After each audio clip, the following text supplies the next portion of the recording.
Good morning, class. Good morning, ma'am. Good morning. Just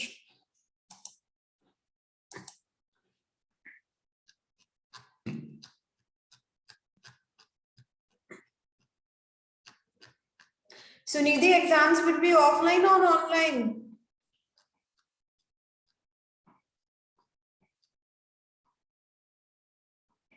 Sunidhi ma'am अभी कुछ confirm नहीं हुआ। अच्छा अभी कुछ कह रहे हैं कि ऑनलाइन होंगे या ऑफलाइन होंगे? यस मैम, अभी कह रहे थे कि 30 को नोटिस आएगा तो उसमें पता चलेगा। Okay. Just wait for 2 minutes. Let's join us. It's 10:21. Wait for 10:23. Fine.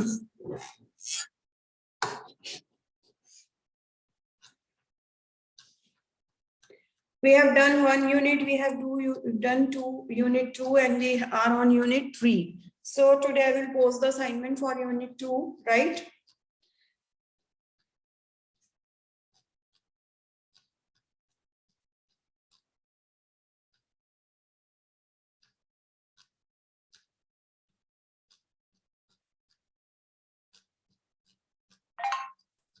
What we were doing the balance of payment, right, Sunidhi? Yes, ma'am. We were doing balance of payment.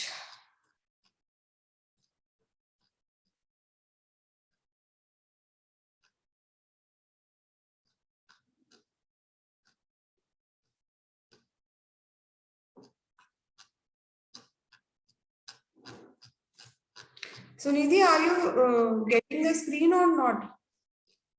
Yes, ma'am.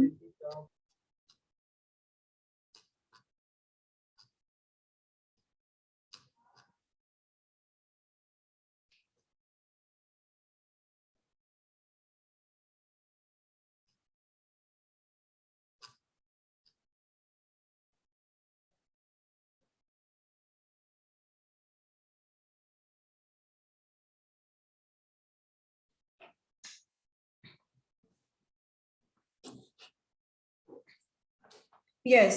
So we have discussed about the balance of payment. What do you mean by balance of payment? Anyone out of the class?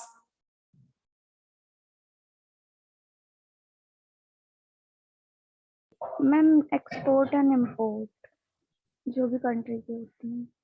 Okay तो balance of payment का मतलब क्या होता है कि whenever we go in on a international platform, so we take things from other countries. When we are taking things from the other countries, it is known as the import, right? When we are giving our goods and services to the other company, to the other countries, then it is known as export. So it is always our motive to have more exports rather than have imports, so that in case we are doing more exports, so we are getting more international currencies and we are getting more amount with, on a base. तो हमें हमेशा balance of payment में ये रहता है हमारा कि हमारे एक्सपोर्ट्स ज्यादा हो और हमारे इंपोर्ट्स कम हो। तो इसमें दो टाइप के बैलेंसेस आते हैं आपके, trade balance, मर्केंडाइजर, that is export minus import of goods. Services में भी आपका होता है export minus import of services, income balance, net investment income, net income received from assets, net, ये सब चीजें आपकी बैलेंसेस है। उसके बाद है capital account balance. Capital account balance में होता है the capital account balance record all international transactions that involve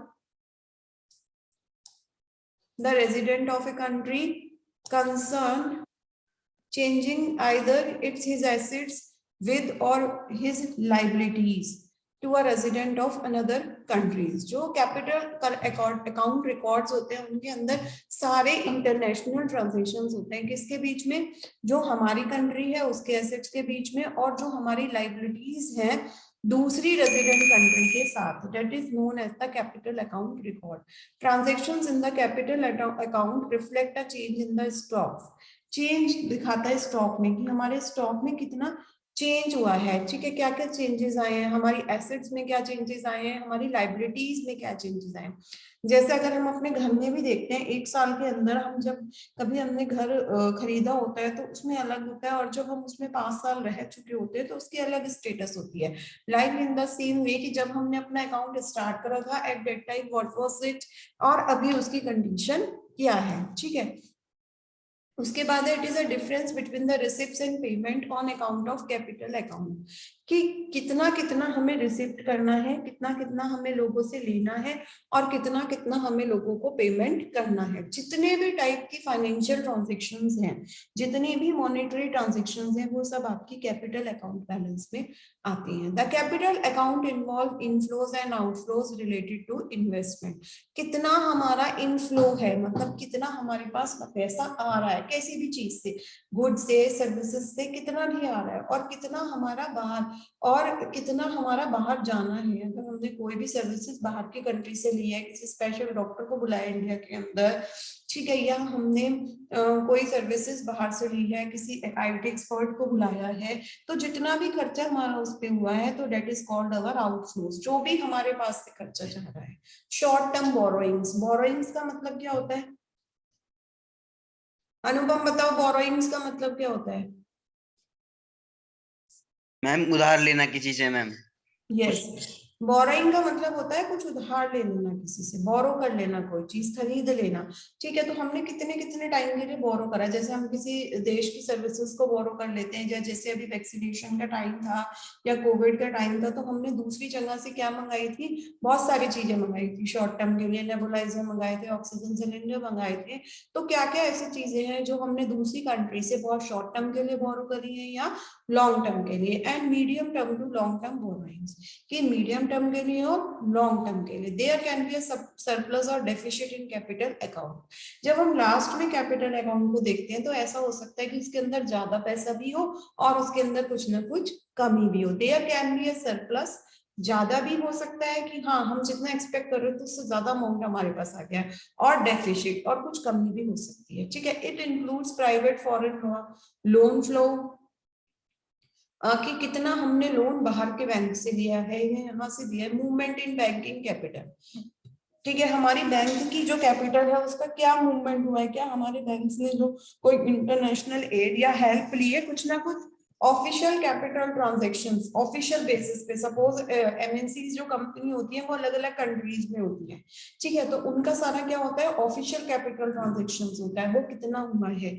reserves, जो हमारे यहाँ पे हमारे इन्वेस्टमेंट्स हैं वो कैसी हैं, ठीक है। गोल्ड मूवमेंट एक्सेट्रा, कितना गोल्ड मूवमेंट हुआ, जैसे आप देखोगे दुबई जाओगे तो दुबई से भी there is a restriction, you can not take out much gold, ठीक है। वहां पे लोग बोलते हैं ना कि हम तो दुबई गए थे तो हम इतना सारा सोना पहन कर आए थे, तो उन्होंने एक रिस्ट्रिक्शन तय कर रखी है कि आप जितना पहन कर जा रहे हो, पहनने में भी एक लिमिट है इतने ग्राम की, कि आप इतना ग्राम गोल्ड ही क्या कर सकते हो, पहन सकते हो, और उस पे जो है वो टैक्स फ्री है। बट अगर आप इससे ज्यादा गोल्ड दुबई से ले जा रहे हो तो उसमें क्या है, टैक्स लगेगा आपका। तो that is called the gold movement, कि कितना मूवमेंट गोल्ड हुआ है सिंगापुर से जैसे और दुबई से, तो कितना गोल्ड का मूवमेंट हुआ है। There are classified into 2 categories, these are classified into 2 categories. 2 तरीके से क्लासिफाइड होता है, direct foreign investment, portfolio investment और अदर कैपिटल, ठीक है। पहला है डायरेक्ट फॉरेन इन्वेस्टमेंट, कि आपने डायरेक्ट किसी भी फॉरेन कंपनी में पैसे को इन्वेस्ट कर दिया है। पोर्टफोलियो इन्वेस्टमेंट का मतलब होता है कि आपने अपना जो पैसा है ना उसको सेग्रीगेट कर दिया, अलग अलग कर दिया, अलग अलग बेसिस पे, कहीं 10,000 लगा दिए, कहीं 20,000 लगा दिए, कहीं 30,000 लगा दिए। उसके बाद है रिजर्व अकाउंट। रिजर्व अकाउंट कौन से होते हैं,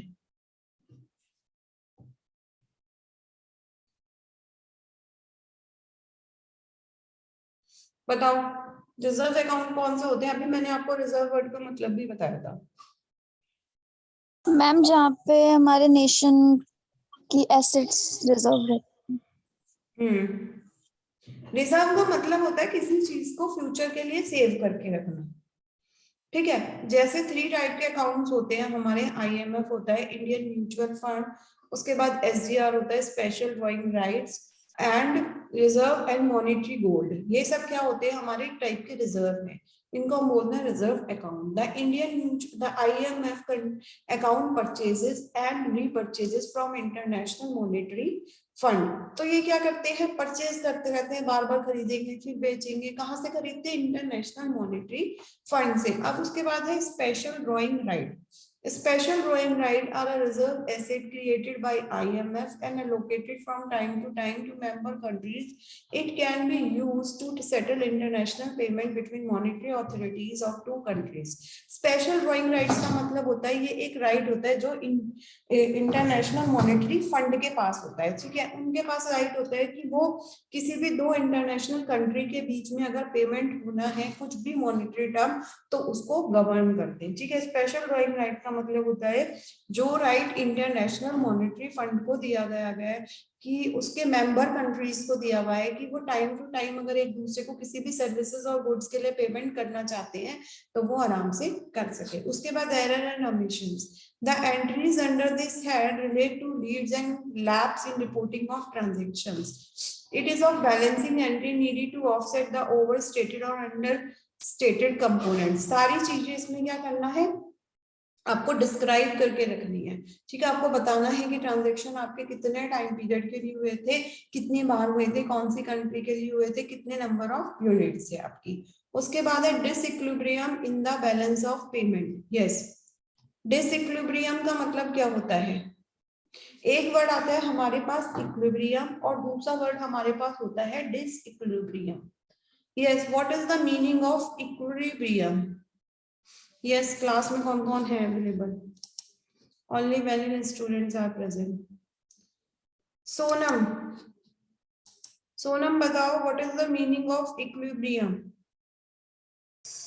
मैम जब सरप्लस हो, जब डिमांड और सप्लाई इक्वल होते हैं।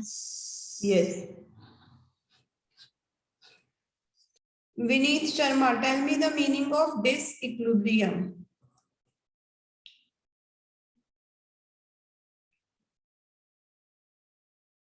Vineet Sharma, tell me the meaning of disequilibrium. बताओ। दिव्या गुप्ता बताओ बेटा डिसइक्विलिब्रियम का मतलब क्या है?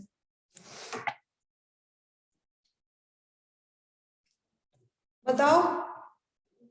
Good morning, ma'am. Good morning. Equilibrium means when supply and demand is not equal to each other. Yes, ठीक है, गुड। यस, तो disequilibrium in the balance of payment means a disequilibrium in the balance of payment means its condition of surplus or deficit, ठीक है।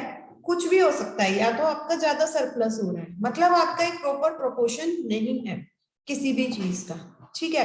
या तो बहुत ज्यादा हो गई है कोई चीज या कोई चीज बहुत कम हो गई है, ठीक है। आपकी जो डिमांड है वो बहुत ज्यादा और सप्लाई बहुत ज्यादा कम हो गई है। But if demand is going according to the if supply is going according to the demand, then it is known as the equilibrium. But if demand is not going to the supply, or you people are supplying more and the demand is not in the market, so this is also called a disequilibrium state. It means कि हाँ, अगर हमारा import और export दोनों बराबर हो रहे हैं, ठीक है, तो हम बोलेंगे yes there is a equilibrium in our balance of payment. But if in any case our imports are going on a high rate and our exports are going on a lower side, so we will call it also a disequilibrium.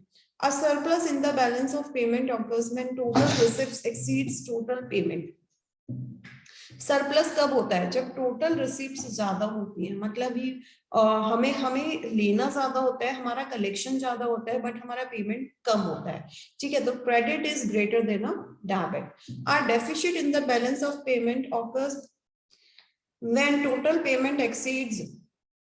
जब हमारा deficit, surplus मतलब ज्यादा होना किसी चीज का, access होना, but अगर कोई चीज हमारा पेमेंट डेफिसिट कब होता है? डेफिसिट यानी किसी चीज की कमी होना, जब हमारे क्रेडिट्स कम होते हैं और हमारे डेबिट्स ज्यादा होते हैं। फाइन, लाइक कि हमें देना ज्यादा है और हमें लेना कम है। नेक्स्ट है causes of disequilibrium in the balance of payment. क्या क्या कॉजेस हो सकते हैं डिसइक्विलिब्रियम के, क्यों बैलेंस ऑफ पेमेंट डिस्टर्ब हो जाता है, क्या प्रॉब्लम है? Yes, anybody out of you? First is your, this is your cyclic fluctuations. Bhavya बताओ, साइक्लिकल फ्लक्चुएशंस। मुझे नहीं पता ना।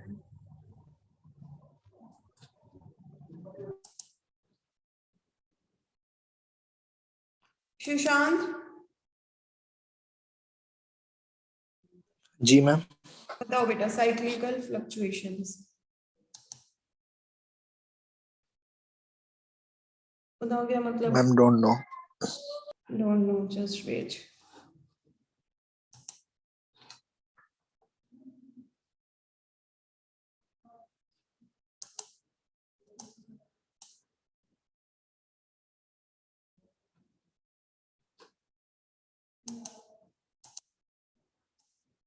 Suppose, are you getting the things? जो मैं ड्रॉ कर रही हूँ आपको समझ में आ रहा है? वो दिख रहा है? एक ब्लू लाइन ड्रॉ करी है मैंने, दिख रही है सबको? Yes, ma'am. Okay, there is a line. Suppose मैं कोई भी ग्राफ बनाती हूँ आपका, इस टाइप से है, ठीक है, और इसमें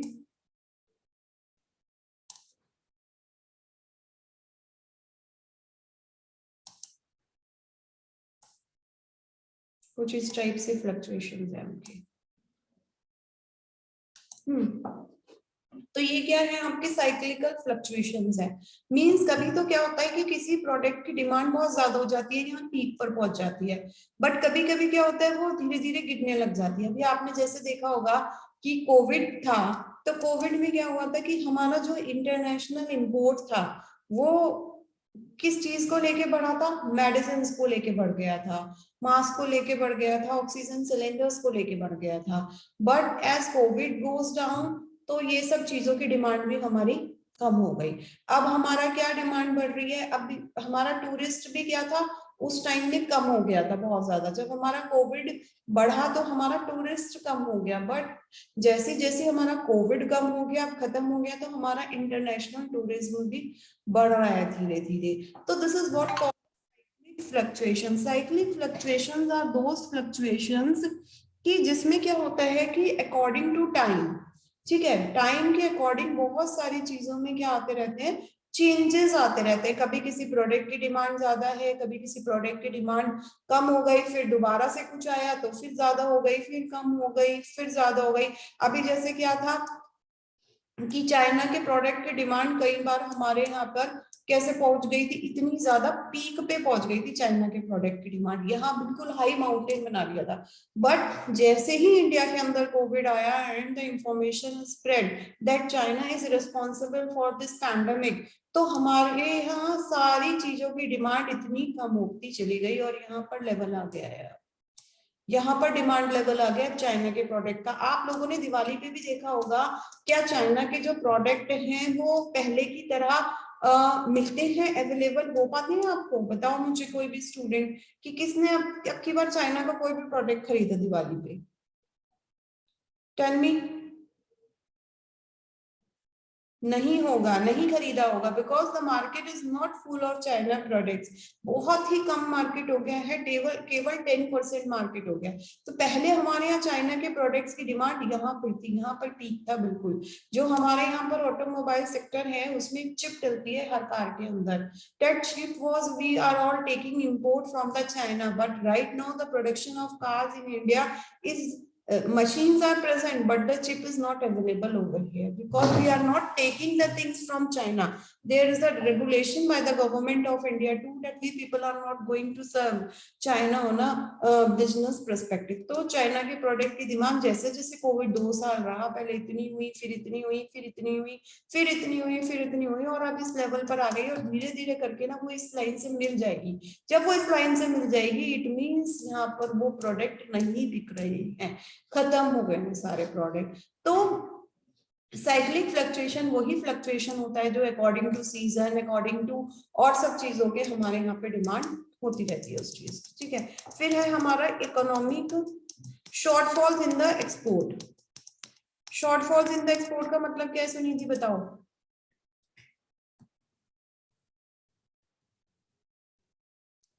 yes Sunidhi, shortfalls in the export का मतलब क्या है? मैम एक्सपोर्ट में हमारे कमी आ जाती है। जब मैंने आपको अभी भी बताया था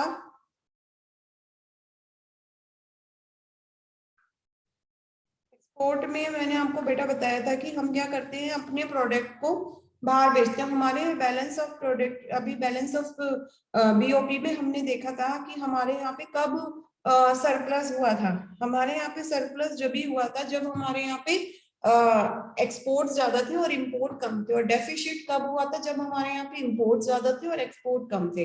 जब हमारी कंट्री में एक्सपोर्ट कम हो जाएंगे तो हमारा बैलेंस ऑफ पेमेंट बढ़ जाएगा। ठीक है, इकोनॉमिक डेवलपमेंट, बस what you mean by economic development? किस किस चीजों से कंसिस्ट होता है इकोनॉमिक डेवलपमेंट? यस, कौन कौन सी चीजें हैं जो इकोनॉमिक डेवलपमेंट बढ़ाती हैं या होती हैं इकोनॉमिक डेवलपमेंट का पार्ट?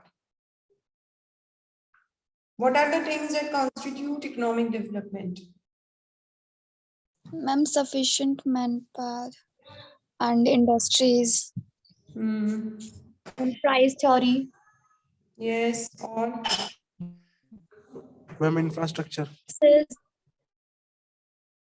okay, और देखो किसी भी देश की प्रोग्रेस कब होती है? किसी भी देश की प्रोग्रेस जब होती है जब उसके यहाँ पे एक इंफ्रास्ट्रक्चर अच्छा होता है। इंफ्रास्ट्रक्चर अच्छे होने से क्या होता है कि जो हमारा transportation of goods and services है, जो हम मैन्युफैक्चर कर रहे हैं, वो दूसरी कंट्रीज तक बहुत जल्दी पहुंच पाता है। ठीक है, और इंटर स्टेट उसका ट्रांसमिशन इजी हो जाता है। जब इंटर स्टेट ट्रांसमिशन इजी होगा तो जहां पर कार्गो एयरपोर्ट्स की अवेलेबिलिटी होगी तो हम वहां पे अपने प्रोडक्ट्स को सेंड करेंगे और वहां से हमारे प्रोडक्ट्स जो है इंटरनेशनल लेवल के लिए एक्सपोज हो जाएंगे।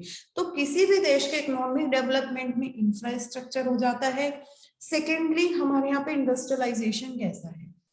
ठीक है, इंडस्ट्रियलाइजेशन की भी ग्रोथ बहुत ज्यादा जरूरी है, क्योंकि अगर इंडस्ट्रियलाइजेशन हमारे देश में नहीं होगा तो क्या होगा? We can not produce the finished goods which is required by different countries, and if we people do not work on a international level तो हमारे पास जो है ना एक्सपोर्ट्स ज्यादा नहीं होगा हमारा। अगर हमारा एक्सपोर्ट ज्यादा नहीं होगा तो हमारा बैलेंस ऑफ पेमेंट पूरा डिस्टर्ब हो जाएगा। ठीक है, थर्ड है टेक्नोलॉजी। टेक्नोलॉजी हमारे देश में भी बहुत ज्यादा इंपॉर्टेंट होती है। टेक्नोलॉजी क्यों इंपॉर्टेंट है? क्योंकि अगर हम टेक्नोलॉजी का यूज करके प्रोडक्ट्स नहीं मैन्युफैक्चर करेंगे तो क्या होगा? हमारे जो प्रोडक्ट्स होंगे वो फिनिशिंग के नहीं होंगे। ठीक है, मैन्युफैक्चरिंग प्रोसेस क्वालिटी वाला नहीं होगा हमारा, फिर हमारे नंबर ऑफ यूनिट्स भी लेस होंगे। ठीक है, उसके बाद हमें चाहिए टैक्सेशन सिस्टम, कि कैसा टैक्सेशन सिस्टम है हमारी गवर्नमेंट का, कैसे कैसे गवर्नमेंट हमारी टैक्स इंपोज करती है if we are serving our product on international level. So these all factors which constitute the economic development of a country, right. अगर हमारी डिमांड सप्लाई दोनों पैरेलली जा रही है, दोनों इक्वल हैं, तो we are maintaining the equilibrium in our economy, right. It means we are satisfying the citizens of the national as well as on an international ground. So our economic development will be on a higher side. But if in any case out of these factors one factor is missing or one factor is working on a slow pace, so what will happen? Our economic development will also pace down. ठीक है, हमारी economic development भी बहुत कम हो जाएगा, धीरे हो जाएगा, स्लो हो जाएगा। और इतनी बड़ी आबादी के बाद अगर हमारा इकोनॉमिक डेवलपमेंट स्लो हो जाता है तो हम खाएंगे क्या और करेंगे क्या? That would be the question for us. So the balance of payment खराब होता है तो इकोनॉमिक डेवलपमेंट की वजह से भी खराब। जो देश कोविड में बिजनेस नहीं कर पाए या अपना कैलिबर नहीं निकाल पाए या अपने आप को हेल्थ वाइज इतने ज्यादा मतलब फिट नहीं थे, ठीक है, तो वो देश क्या हो गए? बहुत पीछे रह गए। बट जिन देशों ने कोविड को एकदम मतलब ठीक होते ही फिर से खुल गए और बिजनेस को स्टार्ट कर दिया, तो they are coping up with the economic situations of the country. Fine, next is rapid increase in population. Yes, what is rapid increase in population? कैसे इफेक्ट करती है वो? How? What is rapid increase in population? Yes, बेटा। Population एक factor होता है। When demand will increase, the supply will decrease due to rapid increase in population. देखो अभी पीछे थोड़े साल पहले की बात है, आई थिंक 5 to 6 ईयर किया था, 2 साल तो कोविड में चलेगा, उससे पहले 3-4 साल पहले की बात और मान लो कि चाइना के अंदर पॉपुलेशन बहुत ज्यादा थी, एंड इनफैक्ट नाउ अभी भी चाइना के अंदर पॉपुलेशन बहुत ज्यादा है। तो चाइना के लिए बड़े फाइनेंशियल क्राइसिस अराइज हुए कि वो कैसे अपनी इतनी बड़ी पॉपुलेशन को संभालेगी, कैसे उसको मेंटेन करेगी। ठीक है, अब ये चीज तो गवर्नमेंट को देखना पड़ता है कि अगर हमारे देश में अब बस वाला भी तो एक लेवल तक ही बस में पैसेंजर्स बिठा सकता है, अगर उसे लगेगा गेट पर लटक गए 2 लोग तो वो बस का डोर बंद कर देगा, कहेगा बस इसके बाद अब मैं चाहे प्राइवेट बस वाला हो चाहे गवर्नमेंट बस वाला हो, उसके बाद वो बस में बिठाएगा नहीं। Same is the condition of a country, कि कंट्री में भी तो एक फिजिकल ऑक्यूपेंसी के लिए एक जगह होती है, रिसोर्सेज देखती है गवर्नमेंट, सब कुछ देखती है कि अगर हमारे यहाँ पे पॉपुलेशन इससे ज्यादा हो गई तो हम बिठाएंगे कहाँ, करेंगे क्या। घर में अगर आपका 50 स्क्वायर फीट का एरिया होता है और आपके घर में एक भाई की शादी होने वाली होती है, कुछ होता है, तो पेरेंट्स सबसे पहले एक रूम डेवलप करते हैं फर्स्ट फ्लोर पे कि ठीक है हमें प्रॉब्लम होगी क्योंकि हमारे पास ऑक्यूपेंसी नहीं है। तो this is what called the rapid increase in population, की हमारे पास पॉपुलेशन बहुत बढ़ गई है बट हमारे पास रिसोर्सेज की कमी आ गई है। रिसोर्सेज की कमी आने से क्या हुआ, आइदर हमें इंपोर्ट बहुत ज्यादा करना पड़ा। ठीक है, अब हमारे यहाँ पे कोई सीजन है, इस टाइम अनियन का सीजन है या किसी पर्टिकुलर चीज का सीजन है, पीपल डिमांड्स दैट, और हमारे यहाँ पे मैंने क्रॉप्स खराब हो गई तो हमने दूसरे देश से मंगाई, तो वो हमें बहुत महंगी पड़ी, उसकी वजह से हमारे इंपोर्ट्स बढ़ गए बहुत ज्यादा। और क्या हुआ, हमारा जो इंपोर्ट कॉस्ट है, जो हमारे पेमेंट्स है, वो सेक्शन हमारा बढ़ गया बहुत ज्यादा। तो पॉपुलेशन इंक्रीज होने से क्या होता है, पॉपुलेशन इंक्रीज होने से डिमांड बढ़ती है, और डिमांड जब बढ़ती है तो मे बी वो हमारी कंट्री सेटिस्फाई ना कर पाए तो हमें दूसरी कंट्री से सामान लेना पड़े, और जब हम दूसरी कंट्री से सामान लेंगे तो हमारी कॉस्ट बहुत ज्यादा बढ़ जाती है। नेक्स्ट है आपके स्ट्रक्चरल चेंजेस। स्ट्रक्चरल चेंजेस क्या होते हैं, सुशांत बताओ बेटा।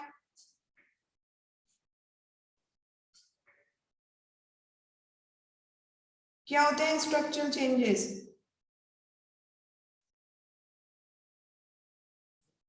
स्ट्रक्चरल चेंजेस मतलब होता है कि हम कुछ भी अपने देश में चेंज करना चाहते हैं, कुछ भी हमारे देश के इंफ्रास्ट्रक्चर में चेंजेस हुए, या कोई भी हमारे यहाँ पे नया डेवलपमेंट हुआ किसी भी चीज से रिलेटेड। जैसे अभी हमारे देश में बहुत ज्यादा सब चीजों का काम चल रहा है, ठीक है, कहीं कोई फ्लाईओवर बन रहा है, कहीं कुछ बन रहा है, कहीं रैपिड ट्रेन का काम चल रहा है। तो स्ट्रक्चरल चेंजेस में जब भी हम अपने देश में कुछ चेंज करना चाहते हैं, किसी भी टाइप के स्ट्रक्चर में चेंज करना चाहते हैं, a heavy cost is always implemented on that. Natural calamities. Yes, what is natural calamity? Cyclone वगैरह। Yes, very good. जैसे नेचुरल कैलेमिटी इस साल हमारे देश में बहुत आई है, जो पैंडेमिक है ना, that is also a part of this. ठीक है, तो नेचुरल कैलेमिटी में क्या हो गया कि हमारे देश में भूकंप आ गया, हमारे देश में तूफान आ गया, सुनामी आ गया, बाढ़ आ गई, ये सब चीजें हमारी नेचुरल कैलेमिटी में होती है। तो हमारे रिसोर्सेज का बहुत ज्यादा डिस्ट्रक्शन हो गया, हार्म हो गया रिसोर्सेज का। सपोज जैसे केरला के अंदर अभी आई थी, तो वहां पे जितनी भी क्रॉप्स थी उनको हानि पहुंची होगी, लोगों के घर टूटे हैं, ठीक है, लोगों के क्रॉप्स खराब हुए हैं, जो वहां पे रिसोर्सेज थे लोगों के अर्निंग के, वो सब खत्म हो गए हैं। तो कोई भी नेचुरल कैलेमिटी आती है तो वो हम एक प्रिडिक्ट भी नहीं कर सकते कि कितना नुकसान पहुंचा के चली जाती है। जब वो हमें नुकसान पहुंचाती है तो हमें अपने यहाँ के लोगों को तो सब चीजें प्रोवाइड करनी है। तो अभी कभी हम कहीं से कोई चीज हायर करते हैं, कभी हम कहीं से कोई चीज हायर करते हैं, या हमारा अगर किसी से इम्पोर्ट सेटलमेंट होता है तो हमें पहले उसको वो चीजें देनी पड़ती है, तो हम उसको वो चीजें देते हैं, इम्पोर्ट सेटलमेंट करते हैं, तो चीजों की जो कॉस्ट है ना वो बहुत ज्यादा बढ़ जाती है। ठीक है, इंटरनेशनल कैपिटल मूवमेंट, हमारे देश का जो पैसा है, ठीक है, वो कहाँ जा रहा है, दूसरे देशों में ज्यादा जा रहा है। तो इससे क्या है, हमारे देश के अंदर रिसोर्सेज की कमी हो जाएगी, हमारे देश में फंड्स की कमी हो जाएगी। ठीक है, अगर अमेरिका में हमारा कोई रिलेटिव रहता है और यहाँ के इंडिया में इन्वेस्टमेंट करता है तो इंडिया का पैसा बढ़ेगा, बट अगर यहाँ से कोई पैसा ले जाके और दूसरी जगह में इन्वेस्ट करेगा तो हमारे यहाँ के रिसोर्सेज में कमी आ जाएगी, हमारे यहाँ पे कैपिटल में कमी आ जाएगी, क्योंकि हमारे देश वो किसी दूसरे देश में जा रही है। Fine, this is all what the causes of BOP, balance of payment cause. ठीक है, कल हम पढ़ेंगे ये वाला पोर्शन इसका सारा। आपका कॉजेज ऑफ डिसइक्विलिब्रियम कर लिए, अब हम पढ़ेंगे मॉनेटरी मेजर्स क्या क्या होते हैं, मॉनेटरी टर्म्स में कैसे करते हैं इसको इवैल्यूएट। ठीक है, और फिर नॉन मॉनेटरी मेजर्स होते हैं, 2 मेजर्स होते हैं इसके अंदर, monetary and non monetary. Fine,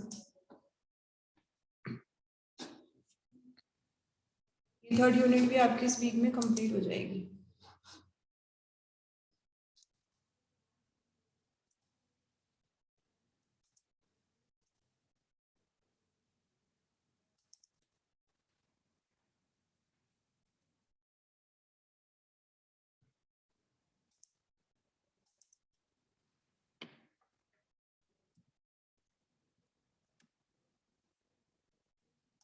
Adil Khan, Ajay, Aman, Amit Negi, Anu, Ayshu, Anupam, Anupam, Bhavya, present ma'am. Chirag, present ma'am. Anupam, Anupam कहाँ थे प्रेजेंट मैम। बेटा जब बोल। माइक मैम कनेक्शन इशू आ रहा है मैम यहाँ पर। Okay, Deepali, Dhruv Singh, Deepanshu, Divya, Present, ma'am. Yes, ma'am. Who is yes ma'am? I'm not seeing the Ma'am Dipanshu.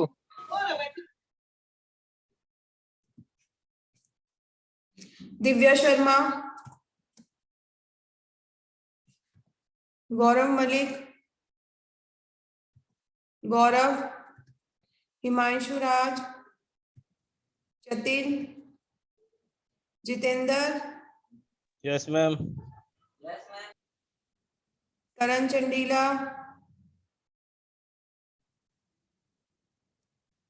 करण पोसवाल, कासिफ अली, कोमल गोयल, मयंक, मुकुल शर्मा, प्रथम Narula,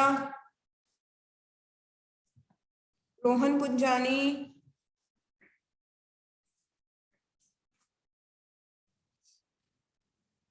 Sandeep Bhardwaj.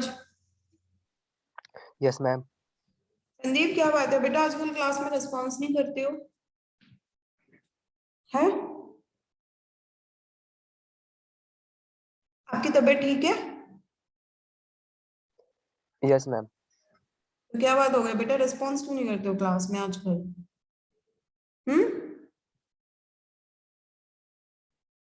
Sandeep Kumar, Yes, ma'am. Siraj,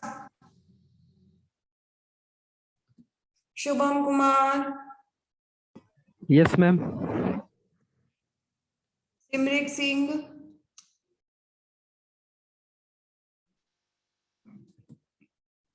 Sonam, Present, ma'am. Sunidhi Sharma, Present, ma'am. Sushant Kumar कबी, Present, ma'am. उमेश,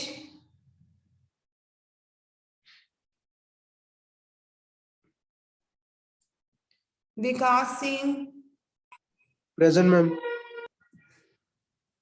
विक्रांत मिश्रा,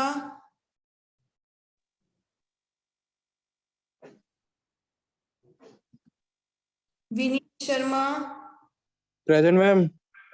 विशाल यादव, विनीत तुमने जवाब क्यों नहीं दिया? अभी मैंने क्वेश्चन पूछा था।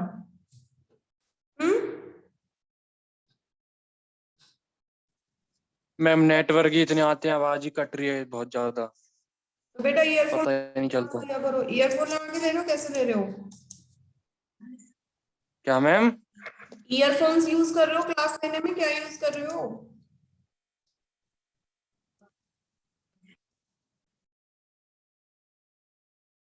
भी आवाज नहीं आ रही है इसको. Okay, class, that's all for today.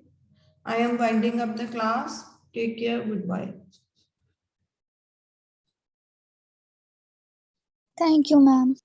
Welcome, Sunidhi. You can leave now. Thank you, ma'am. Okay.